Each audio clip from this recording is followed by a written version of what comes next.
Hello, Joy Brooks with Email and Coffee. Life throws enough curveballs.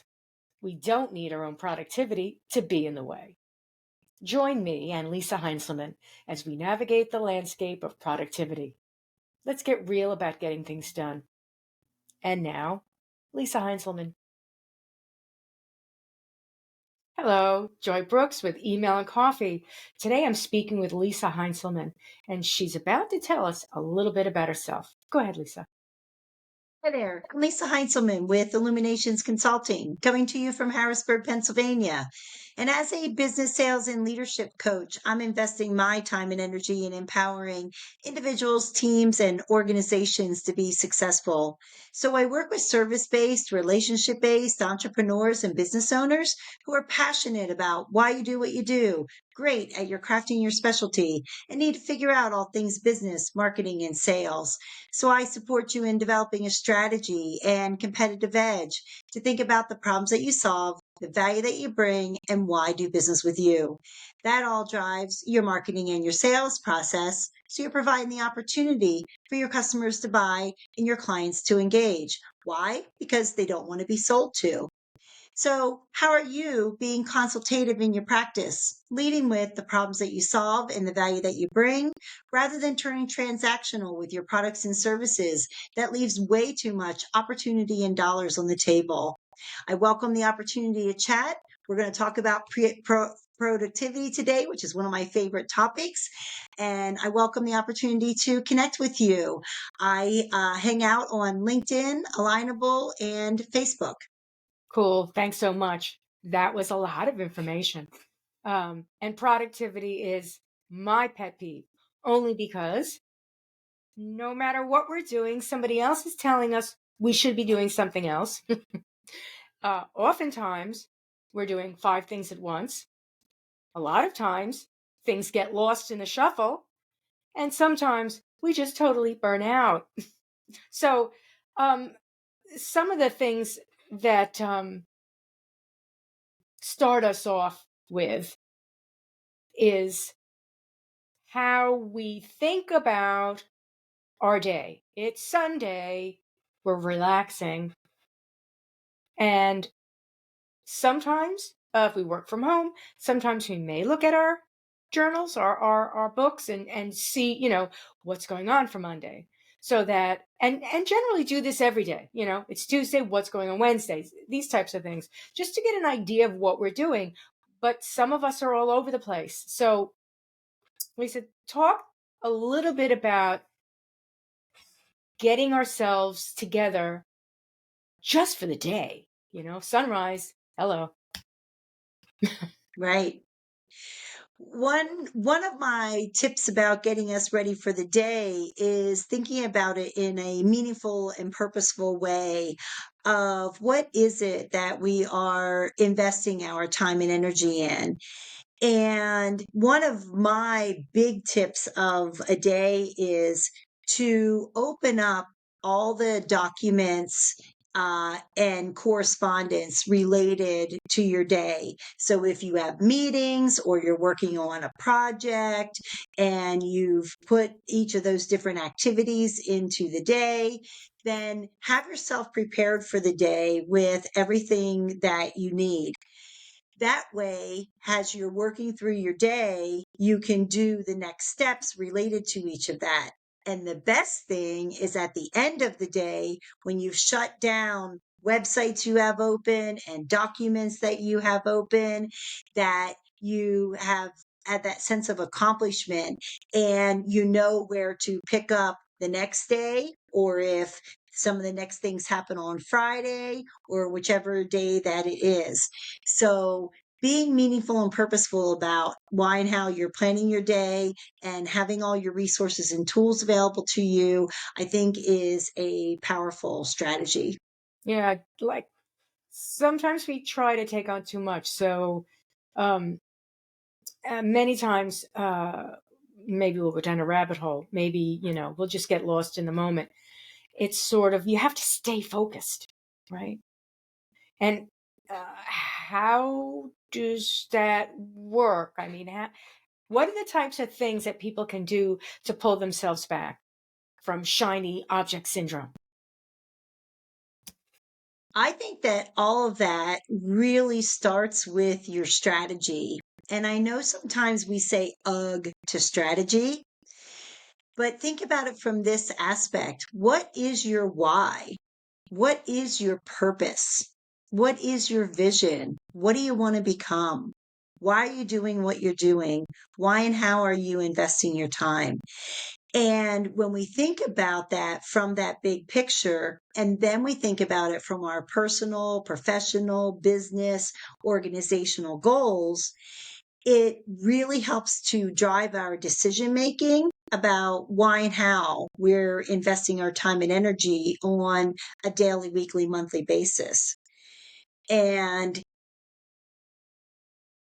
being driven and motivated based upon your purpose and your core values really can help with that. And we have to think about our mindset. We can still be spontaneous when we're planning why we're doing what we're doing on a daily, weekly, monthly basis. So why and how we're investing our time doesn't mean, oh, I can't have fun. I can't be spontaneous. And it's about, who are we? What are we trying to accomplish?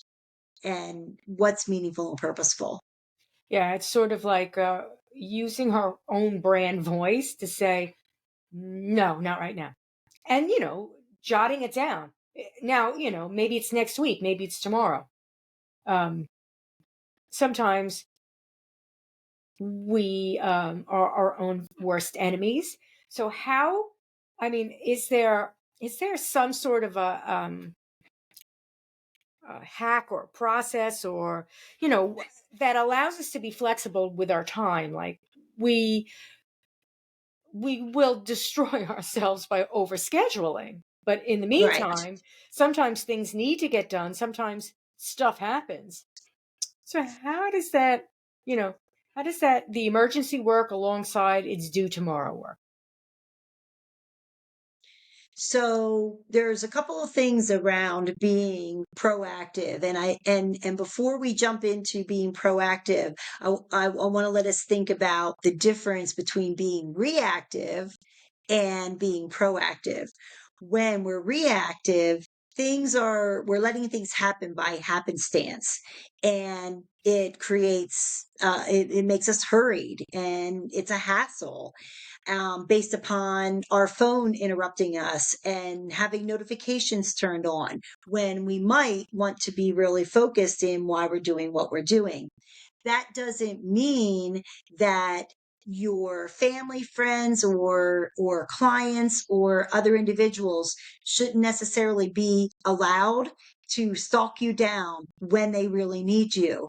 And so people should know how to reach us, or know that we would get to a phone or whatever it might be in whatever amount period of time that that you can get me in an hour or two or 12 or 24, or whatever that sense is by the relationship that you have. When we're proactive, we're intentional about why and how we're investing our time, and it's about being meaningful and purposeful based upon our strategy. So we need to think of what the tools are that really work for us, because when we talk structure and planning, that can just be so much for individuals who choose to be creative and spontaneous with what it is that they do. So when you think about it, a to-do list, if you like a to-do list, becomes a success list when you're prioritizing it. And when we have activities that are coming into us that we need to pay attention to, one of the opportunities that you have is you have 3 Ds about it. You either do it, you delegate it to somebody else, or you dump it. Mm. And how are we thinking about how many times we're looking at a particular project until we put it into a different box? Mhm. If we thought that it was important and we didn't do it yet, is it that important? Or do we organize that in another way? Another way is to work in 4 quadrants. And I have a document related to this of thinking about what's urgent and important, what's not urgent but important, what's urgent and not important, and what's not urgent and what's not important. And when we think about the things that are urgent and important, we go back to those 3Ds, that those are the things that we do. When things are not urgent, but they're important, we plan and we schedule them. When they're urgent and they're not important, we would want to think about delegating them to somebody else if it's not as important for us to do them or have them done, or that's not necessarily to the best of our ability instead of wearing every single hat. And when something is not urgent and not important, let's eliminate it. Get those things off your list and don't keep putting those things on your list. Or if they are, why are they making it there? And are you the one that's supposed to be making a decision or doing something about that? Yeah. It brings something to mind. Having a conversation, like doing something that's not necessarily urgent but important. So you're working on something, you're sending an email, and or you're communicating, and suddenly the communication or the conversation or whatever it is goes in a way where it's you know um, hmm, it either makes you uncomfortable, or it's getting too detailed. It's out of scope. There's a lot of things that are going on with that particular conversation,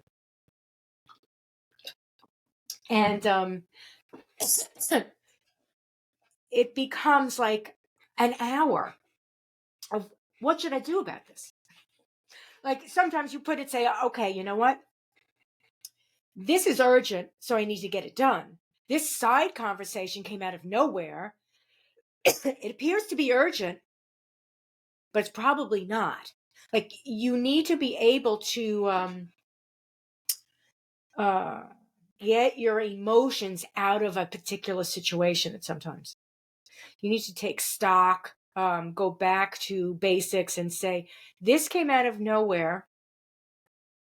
It's not important.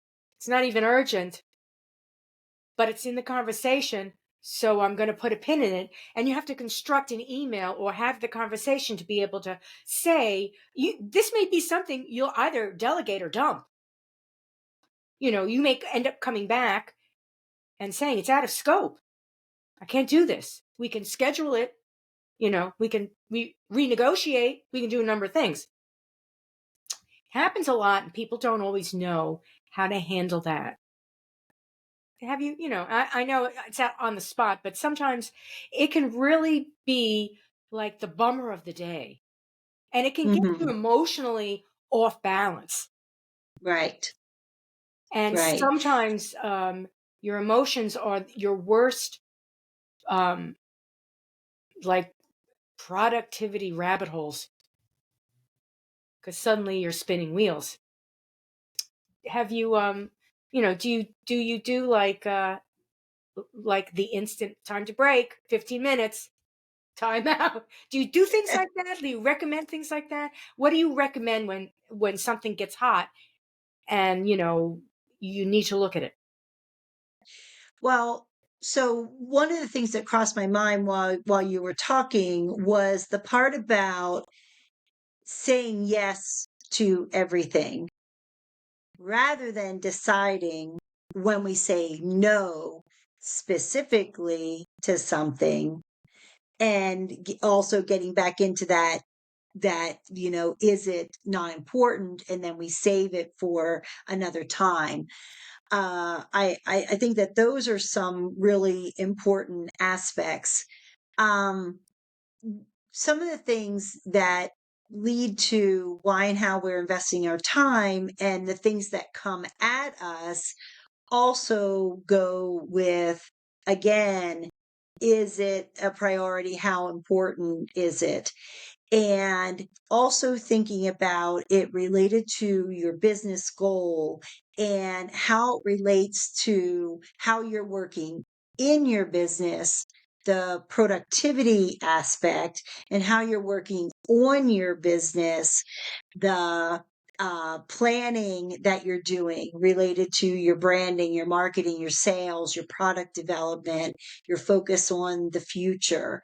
And you're in the business when you're serving your customers and your clients and preparing for meetings and based on all the things that are around your craft and your specialty.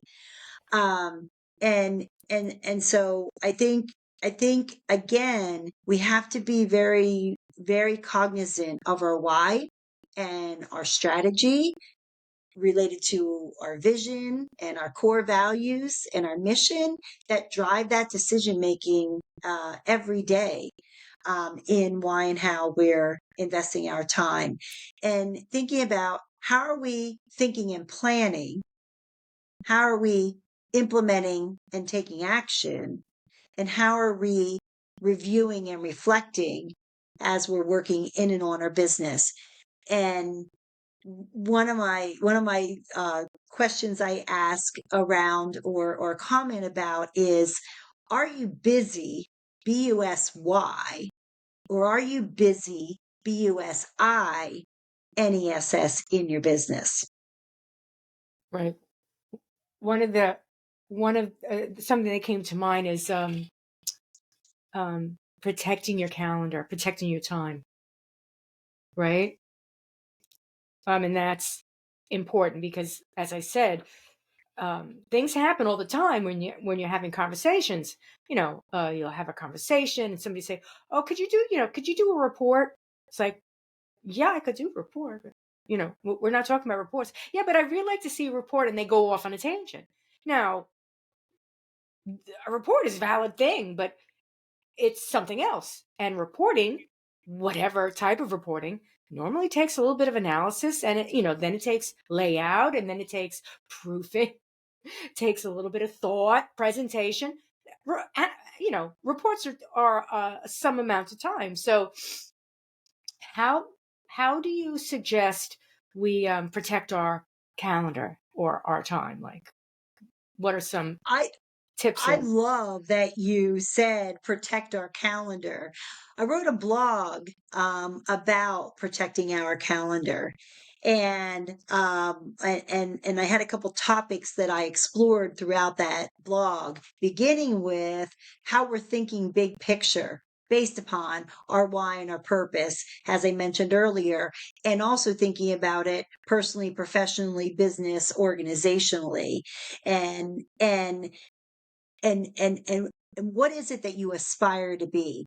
I aspire to be present, to bring value, and to engage where I am right now, making this happen. And we need to get the other things that are on our shoulders away from us, that are distracting us, while we are being present in what it is that we're doing. And when we protect our calendar, then we're not paying attention to other distractions of, ooh, somebody might call me, or ooh, this ding is coming in on my computer from a notification or something like that. So we create our strategy around that, and it also gives you the power to be in control and structured and as flexible as you want to. So how are you using your calendar to schedule activities without missing opportunities? And how are you working in and on your business and investing time with your family and friends and recreation and relaxation and meditation and whatever else is important? I customize my calendar for when I'm available for people to schedule one-on-ones with me. And I only have times Mondays through Thursdays available for that. And here we are on a Friday that I chose to invest my time with you. And I oftentimes I don't. But that's again, how do we, prioritize and be flexible about that? Because I want my Fridays to be about fun and follow up and next steps and family and friends. Lots of those good Lots of things. F's. And, Friday's full of and F's. yes, yes. And another big deal is we need to get over ourselves. You do not have to be available 24/7. And you shouldn't be if you value yourself, if you value the individual who you're with, if you value the project that you're working on. That's what should be happening over that time, and not letting ourselves be interrupted and distracted with phone, email, other kinds of things. I know that we think that we're cool and invaluable, but really the world won't stop, and your next dollar will not arrive, you know without some kind of instantaneous response to what it is that you're doing. So, how are you being present and engaging? And, one of the other things is, how are you valuing yourself? And, you're protecting your calendar. That empowers you to take care of yourself and to take care of the others who are around you. As entrepreneurs, we decided to be an entrepreneur oftentimes because we're going to have all kinds of flexibility. Well, how many individuals are out there working harder, more, something different than they did in a full-time job or another career or whatever else it did that they were doing? And it's okay to work hard, and it's okay to be busy. But what did I say before? Concentrate on how you're busy, BUSINESS, in and on your business, rather than just being busy and giving ourselves credit for that. And it's essential for us to unplug and not be available. And I'm not very impressed when I go to somebody's calendar and I see they're available the next 15 minutes over the next 30 days, because it makes me wonder why and how they're investing time with their own productivity on what they're doing for somebody else, and or why aren't they having meetings with other people over that time. And when we think about it, as somebody that we might want to engage with for their products or services or their productivity, or to be a strategic referral power partner, what does that show about what kind of value they're bringing and what they're engaging in on a daily, weekly, monthly basis? While we want to have a painter who is available tomorrow, if that painter is available tomorrow, are they the very best painter? Right. Yeah. It's it's somewhat of a game that we play with ourselves by thinking that we're making ourselves more available, we're making more money, we're making people happy. And in reality, it initially appears that way and then instantly turns against us. And then it turns into a negative um, on the client's end, because they're now they're calling you at 8 o'clock, they're calling you 6 in the morning, whatever they're doing, they're treating you badly. Mhm. They're treating you badly. Now, there's sometimes there's events, there's projects, there are things coming up, and the client will say, "I'm going to need you to be available at such and such time," and you make that agreement. That's okay. Those things happen. You launch a website. Will you be available over the weekend in case something happens? Yes, I'll be available. How long will you be available? I'm not going to be available 24 hours, every single day. So, Right, you can, let's check in at 6 o'clock on Saturday, whatever it is. So, you've got to protect yourself, your calendar. You've got to give the impression to your client that you value yourself and the right. process, you know, um, and have you any thought about talking with clients? I call, it's a negotiation. So you're talking with a client and you want to say no to them, um, but you can't. But you want to say no to them. So have you ever? Do you have like a special way of saying no by saying yes? I actually will turn a negative into a positive in some way, shape, and form if I can, by saying, something like, can you do this? Yes, I could do it next week. That's turning a no into a yes, right? Something like that. Have you any like thoughts about that? Like, because again, it's a way of protecting your calendar. Right, right. Well, I really think that it depends what that ask is, Mm, certainly. But there isn't any reason that based on what that ask is that whatever they're requesting needs to be done in the next 5 minutes. And so, what's reasonable and appropriate to accomplish it by a certain time? And that you say, okay, I will get that to you in 2 days, or I'll get that to you next week, or whatever it may be.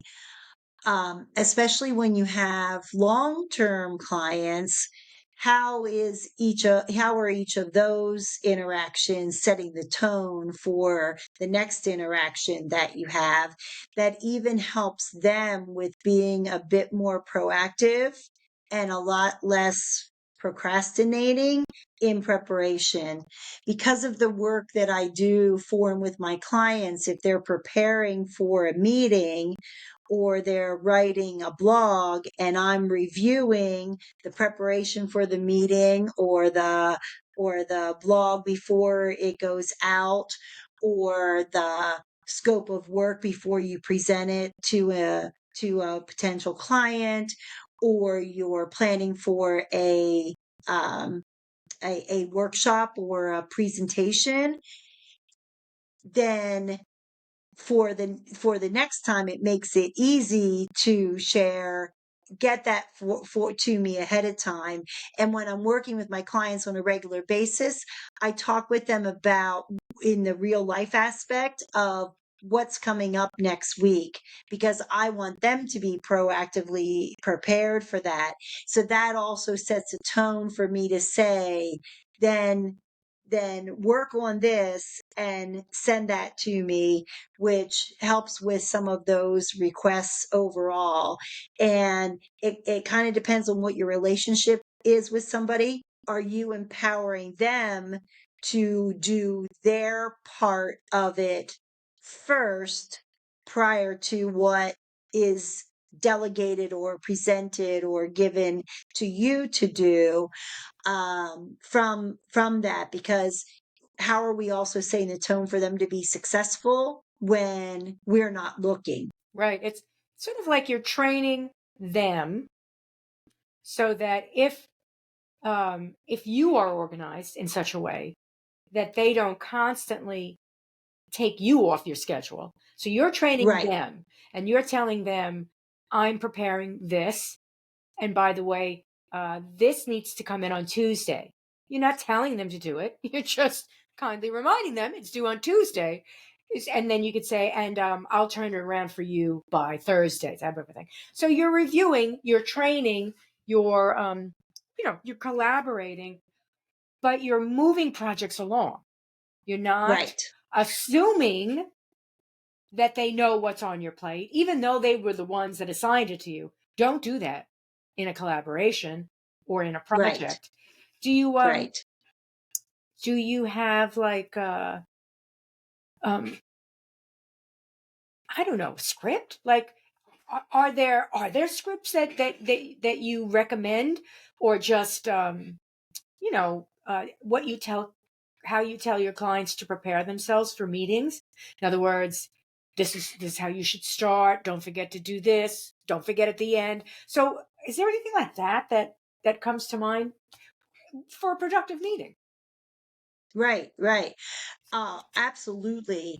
Some of the areas on that specifically is planning and preparing for networking, and then planning and preparing and engaging in one-on-one conversations, and then planning for preparing and engaging in making recommendations, sharing a scope of work. Each of those aspects are important ones that I help my clients with in preparing for that. And one of the things that I like about it is that it's really a repurpose of their strategy overall. So it's a part of that begin to know it, love it, live it. And we're not reinventing the wheel every 5 minutes, because we have our content in front of us that relates to how we have those conversations and how we do those next steps working in and on our businesses.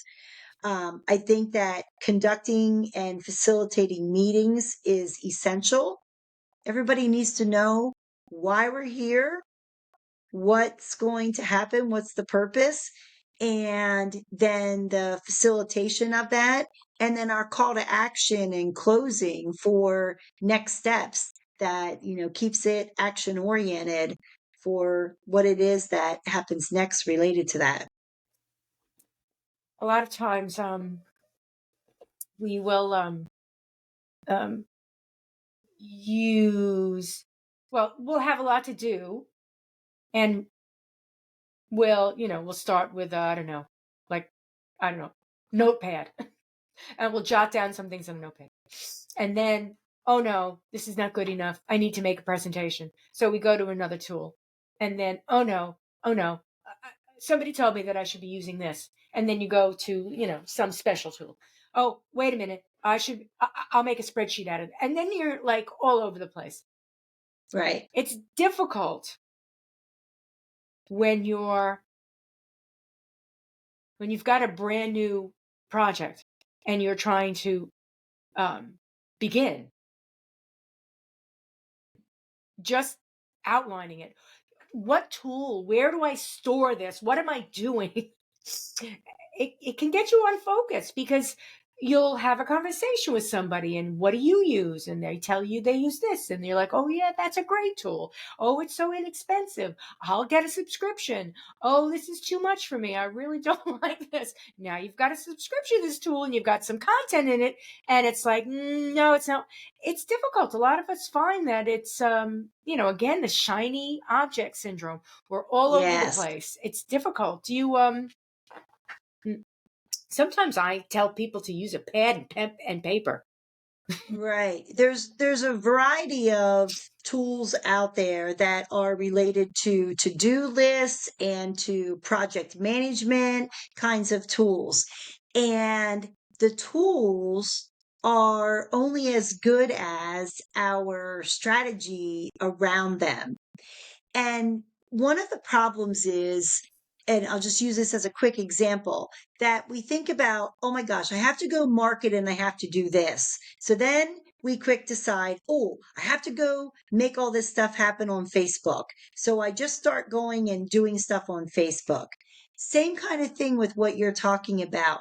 You don't start with the tactic, you start with the planning related to it, and then choosing the right resource and tool to be able to work through that. And one of the things that we don't necessarily do so well as business owners and entrepreneurs is to brainstorm. And when you said about having that open pad of paper, the brainstorming that we do is where the power is. People are entrepreneurial and business owners and leaders, oftentimes because they are visionary and creative and spontaneous and all over the place with stuff coming into their heads. What we don't let ourselves do is utilize that brainstorming opportunity that we have. So that's one of the real important things, is to brainstorm why we're doing what we're doing, what it is that we're going to do, who should be involved, what does it relate to, what are my tools and resources that are out there that I could take advantage of, who do I go ask some questions to on what has worked, so I'm saving time, energy, and dollars. How many times are you repurposing what it is that you're doing rather than always starting from scratch? Um, how are you, opening up something that you might have done before to build off of the next? How are you creating one template or one form or document that you open that up, and it can be totally different at the end, but how are you utilizing some things that you've already worked on and worked through? It's um it's probably good to I keep it simple too. Yeah, So like you said, yeah, building templates. If it worked once, then that becomes a template. right. And that streamlines your processes, and it reminds you of your good stuff that you did. I have a document that I keep, that I originally called LinkedIn comments, and it's still called that now. And it came from, if I was on LinkedIn and I was making a comment about a post that somebody did, or I was answering a question or suggest making a recommendation or whatever it was, when I started to realize that I was saying some of the same things over and over again, when I would type it, I'd save it in that document. So I have this multi-page, I think it's probably up to like 40 pages now, in that document, that has words, phrases, paragraphs, those kind of things that I can go back and find and repurpose over again. One of the things that does, it keeps your brand consistent because you're saying the similar words out there.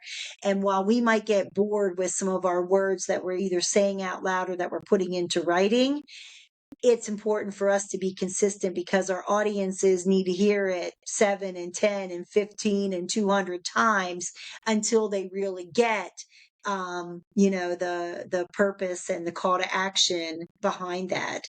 That's another powerful tool, and I think about that as a productivity and a time strategies one, because I want to do as few keystrokes as I can, and I want to be um, I want to be specific in what it is that I'm doing. I want to repurpose. I want to customize for the response. So I double check, what I previously wrote, if there are some things that I need to change Right. to customize them overall.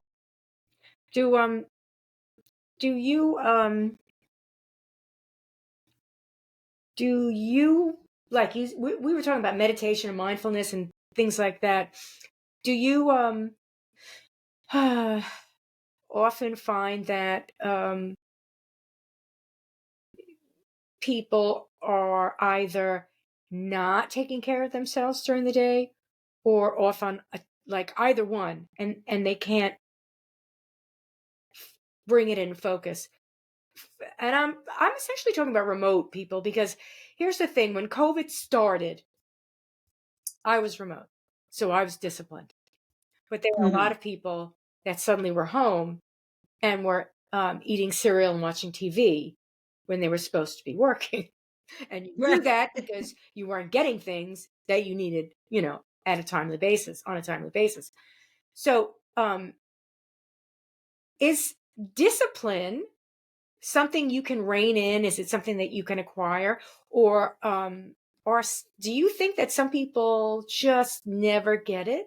That's a horrible thing to say. Some people follow and some people don't. Some people are natural disciplinarians. Is Do you know what I'm saying here? I think I think that it's true that we come to the table differently, and that's okay.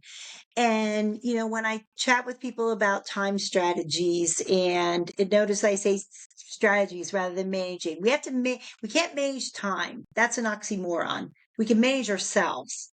And so that's a little bit of what you're talking about, is how we're managing ourselves, and how do we manage ourselves related to ourself.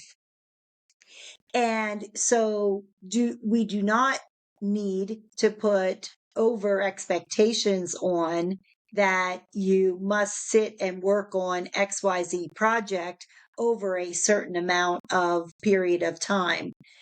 And so how are you creating your day that gives you the opportunity to reach and stretch and check your phone and go outside or lay down or go to the kitchen or whatever it is that is both important and appropriate for you overall.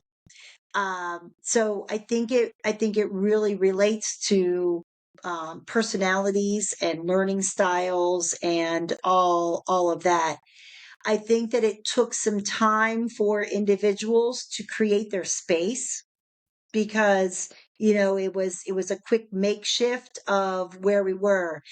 One of the things that I think is awesome is, how can you separate your space that you are working in from your space where you are unplugged from your work? Mm-hmm. Is your work always nagging you if it's in shared space? And I understand the reality. If you want, need, choose to be in shared space. If you are in shared space, how are you disconnecting yourself? If your office or your workspace is in your bedroom, how are you separating yourself there, that you are making sure that you are restful and that you get yourself to REM sleep and relaxation, that you aren't always thinking out of the corner of your eye or popping it up to look at something, whether it's just looking at the space or anything else that's blinking or beeping or any of those kinds of things. It's true because some of us might still be working hybrid, um, in which case we may never have created devoted space for work. In which case, it is difficult. If you're in your bedroom and there's a corner of your bedroom where your computer is, you're lying there going like this. Oh, did I get that email? Maybe I should look. And you have to fight it. I Right. I will shut down my computer around 7 o'clock. I'll put it to sleep. And Hmm. by putting it to sleep, I'm done. I'm Hmm. done. And I fight myself sometimes because I'll walk past my office and go, and I'm like, no, I'm done. And I get it. It's difficult. And I've been doing this since 2000. So Hmm. um, I would say that it is not ever, first of all, the office is probably something that will never go away. There are some businesses, manufacturing, for example, that need a central place for everyone to go, because you can't all have all that equipment at your house. If you're, in the shoe business and you're making shoes, you're not making shoes at home and then bringing them to work. You're making them, Right. in the plant. And if the whole business is built around that type of business, you're going to be in plants. You're going to be there. So that's never going to change. Perhaps you'll get some time off, but for many of the service, not manufacturing, but service end of business, a lot of those people are hybrid, And that type of business is still changing. It's still Right. changing. And Right. it in many cases it has turned people into entrepreneurs, because Mhm. now they're forced to take control of their lives, at which point they question, why do I have to work for the company if I'm managing all this myself? I could do this on my own. I just need to take it on the road. So, if you're managing a team and you've got projects, you can become a project manager and you can consult. You could Yes. Yes. think out of the box. So these things are happening, but that doesn't mean that we all know the answers, and that doesn't mean that we all have figured it out. And sometimes people like yourself are very helpful. you know, um, Again, you'll speak with a friend that does project management, and you'll ask them, well, what do you use? You'll speak with you, um, because you offer a range of services, and you've got a discipline around those. And discipline is sort of, for me, it's a key word, um, because the remote worker needs to build discipline. Mhm. What other tips and hacks do you have to share? So one of them that I thought that we could talk about is about multitasking. Mm, I was fascinated because years ago I thought multitasking was something that was sort of natural for me, and sometimes natural for women overall, getting things done in a general kind of sense. And I read something that I thought was very interesting about that. It's not really called multitasking, it's called task switching. Because of how we run like a computer overall, we can really only do one thing at a time. And while we can walk and chew gum, there's a I, difference. There's a difference related to that than tasks that we are really working on. So there's a couple of reasons why to stop multitasking. Thinking about that, it takes too much time to get back into what you're working on.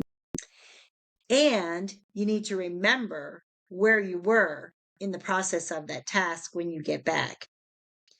Oftentimes, we're more likely to make a mistake stopping and coming back.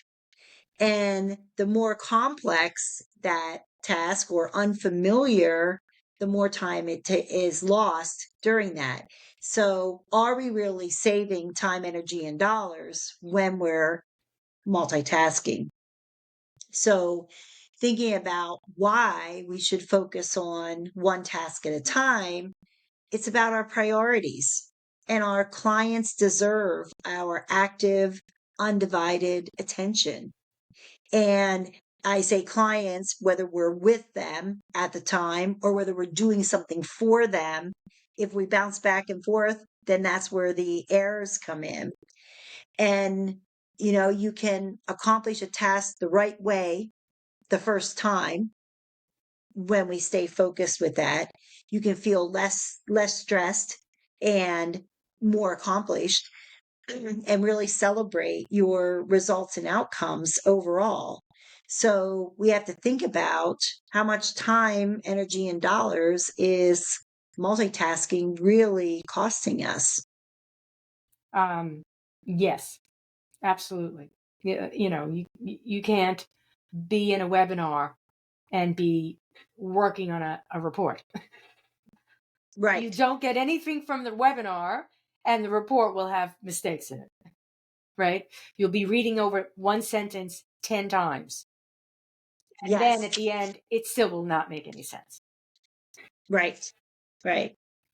Yeah, that's a good tip. And it is a fallacy, because women will say, "Oh, I can multitask." And sometimes in the kitchen, we are, because we're taking care of the kids. Maybe we're helping them with their homework, and we're making dinner. and the phone rings and we're doing it all. But at some point in time, the dinner is going to burn if we're on the phone or if we're helping them. We're not be able to switch that quickly, and it is switching. We're not like doing all those things at once.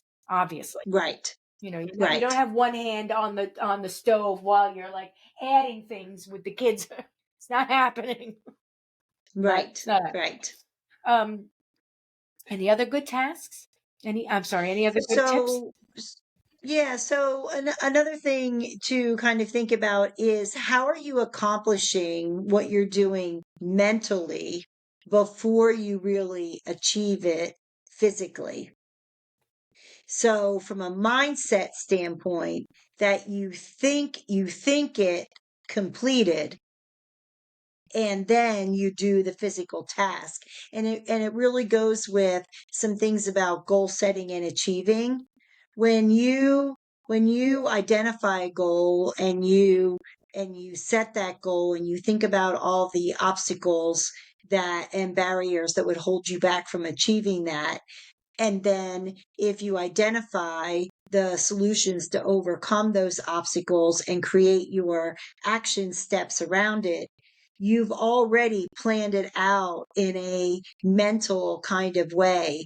And then there it is ready for you to implement from a physical and action oriented sense.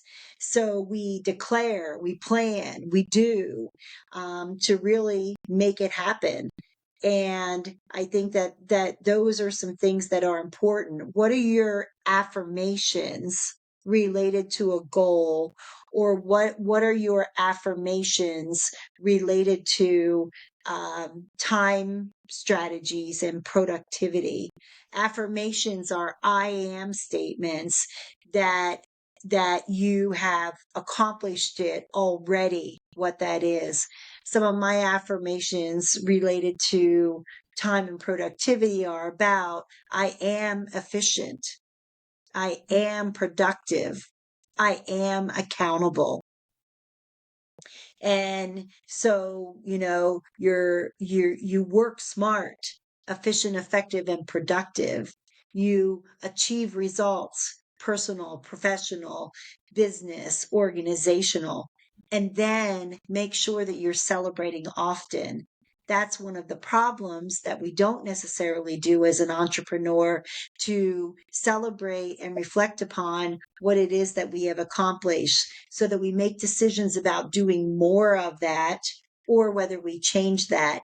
And oftentimes, from an entrepreneurial spirit, we jump around to different things. And there are some things that could and should and might be a bit consistent in why we do what we do, that are best practices around. I like the affirmations because if you say to yourself, I'm accountable, then you'll begin to say yes, set schedules, protect your schedule, do all those things, because otherwise you will be unaccountable. You will miss a deadline. You will not be, you'll be making mistakes. You will not clarify, and you will be confused, all of those things. So I will normally think about a project before I do it. And sometimes I allow myself a day of procrastination. So I almost build it in because I'm thinking of how I'm going to do it. And Right. it's sort of an unconscious effort, because I think to myself, I know my business. I'm accountable. I know my business, and the right way will formulate, so that if it's due tomorrow, or if I'm starting it tomorrow, I'll say to myself today, okay, tomorrow I'm going to begin the process of doing these templates. Where were all the images? Oh, okay. So I know and I start putting my outline together. What am I going to call the folders so I can find them again? anything like that. And yeah, I mean, I have post-it notes and post-it notes. I do. These are very important to me because I don't understand how anybody could put this on a computer and it could stay top of mind. Because this, Right. when it's done, I'm going to scratch it off, rip it, and throw it away and start another one. And there's something about that's a chemical in our brain that makes it Oh, happen when we scratch those off. Yep. yeah, it's very Yep. tactical. Absolutely. And I mean, I have a journal. It's a written journal. I mean, I have a calendar. All my things are in my calendar. But Hmm. I want to be able to take instant notes. And even if it's just a one-liner, and I don't want to have to close what I'm doing, move it around the screen, it's okay. There are some times that I do that. I keep my I keep my notepad open, and I'm constantly making digital notes. But when it comes to those are sort of like broad paintbrush things. But when it comes to a to do where I have to do something, it's going to go down on my pad because at the end of the day, I'm going to look at it and say, did I pay my dental bill? Right? It's not in a piece of paper that I have to go find. And on Sunday, I'll be like, I didn't do something. What was it? I don't know. I can't find it. But I have this sinking feeling that so we all have lots of things going on in our lives. It's really best to take stock of ourselves, be honest, right? Do those Right. affirmations, start getting it together, and being better at productivity. Yes. One of the things that struck me that you mentioned was early on, you said something about then that next day I procrastinate. And I wonder about your words and your mindset related to that.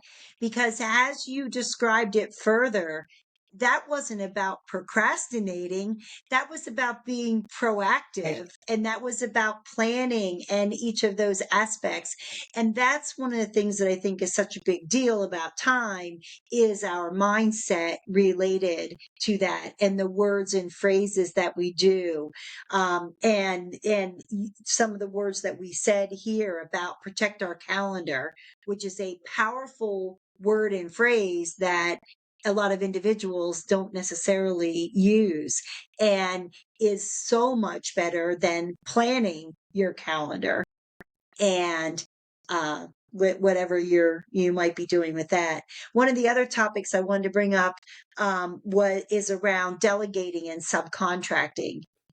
How are we deciding what it is that we want to delegate and subcontracting? You made me think about it when you talked about your piece of paper when you're getting to a place that you're really wondering about delegating, subcontracting, hiring somebody, whatever it might be, I encourage business owners to open up a document, keep it open all the time, that you're writing down what you love that you're doing, what you don't like what you're doing, what you want somebody else to do, any of those notes related to that, so that you can organize those notes and do that over the course of at least 30 days, Mm. because that gives you a month that you're talking about daily, weekly, monthly.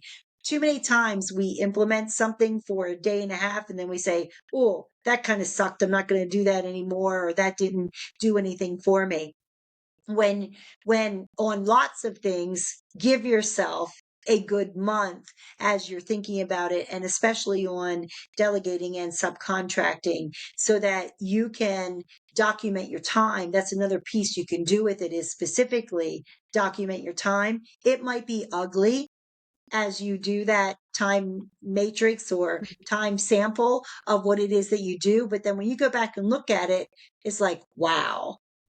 Yeah. Sometimes, And it can be powerful, well, sometimes, along with then analyzing it for what we like, what we didn't like, and any time. And then also when you're doing something, oh my gosh, somebody else could do this. And when you write somebody else could do this 15 times during a month, and it might be 5 or 10 different things, you got to get somebody else doing that and using their area of expertise for it. Yeah, sometimes if you're an entrepreneur or a solopreneur and you're in a business and you're doing something you love to do it, but somehow over time you realize it's not going to fit into the business plan as such. Like, you love to do it, but if your business is going to grow, you're the one who's going to cause a problem because you're stuck doing this, right? Whatever that is. Maybe it's Hmm. sales, right? Maybe like you love sales, but if you're constantly making sales, you're not going to be able to plan the business and move it forward because you're constantly making sales. Are you a salesman? Or are you leading the group?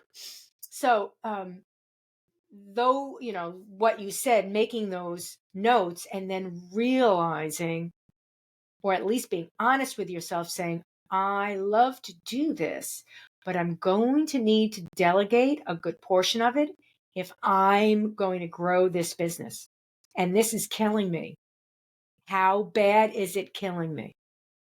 Because it Right. may mean that your business needs to pivot. If you don't want to let go of that, if that's who you are, in a way it was a decision for me because I wanted to create my own business. But then I realized I would never give up the doing. I was like, well, that's Hmm. not going to work. You Right. can't be doing the business. That's called doing. You're not going to manage anyone. You're always going to be, developing or producing. So if you want to be a producer, you got to think about it. So I never created a company because I always wanted to do it. And I let somebody else run the company, and I was happy with that. But, Hmm. I'm merely saying, for some people, you can let go. You can let go because you may find that you have the mind and the wherewithal and the desire to create bigger than just that. Right. But but Right. you've got to take those notes and you've got to be honest with yourself. And delegation is so Yes. important because you won't grow. You Yes. won't grow without it. Right. You'll be Right. constantly, and I won't say that I didn't grow. The creativity and the productivity um, grew into something else, and that I recognized. Hmm. So Hmm. we all have a dream, and we should just be honest with that dream with ourselves, right? Absolutely. Absolutely. So I have one Oh, more go for it. big value to I share. appreciate it. So earlier we talked about being proactive rather than reactive. And when we do that, it sets a tone for why and how we're investing our time and energy. When we spend our time, it's used up, exhausted, it's gone. When we invest our time, we're looking for a return, a gain, a profit, something back, satisfaction to us. So big deal mindset. Start investing your time on a daily, weekly, monthly basis rather than spending your time. That's quite a mindset. It's quite a mindset. And, that also gives you the opportunity to discover what you need to focus on, fix. If you're just spending time on the internet, right, at social, or if you're investing time to network for collaborators or for, potential clients, those are two different things. So when you go to social and you're just commenting away and saying, "Oh, this is nice. I like that. Oh, this is great." Or if you're saying, I have a focus here that everyone I touch, I'm going to have 10 people that I'm going to touch that are prospects, are Hmm. investments. And I have 5 people that are going to be touchy feely, soft, fuzzy, warmy, like that. I support that. I love what you're doing, type of a thing. Yeah, we all need to be aware. The most important thing is be really aware of our time, because it does. We're not managing it. It sort of like just disappears Right. when we're young. And that's because we can't manage time. We can manage Right. ourselves. We can take control. When we were young, it was too much time and we were bored. As we get older, there's never enough time. Right. And then as you get really older, it just totally runs out. It's like gone. You're like, where did it go? Yes. Yes. Well, it's a process and success is a journey. And so do what you love Do it. and invest your time and energy in activities to achieve the results that you desire. We can all do that. We can all do that. I thank you so much. It's been a great conversation. Is there anything that you want to leave the audience with? Any, maybe a social site or last words? So I invite you to connect with me, Lisa Heintzelman, Illuminations Consulting. My website is illuminationsconsulting.com. I am Lisa Heintzelman on LinkedIn and Alignable and Facebook. So any of the places that you like to hang out, I welcome that opportunity to hang out with you. And I encourage you to work smart and to play hard and to be magnetic, take action, monetize, and thrive. And when you want to, let's plan a time to chat and continue the conversation. Thanks so much. Really appreciate it. You're welcome. Thanks for having You me. bet. It was great joy. Great. Take care now. Bye. Bye.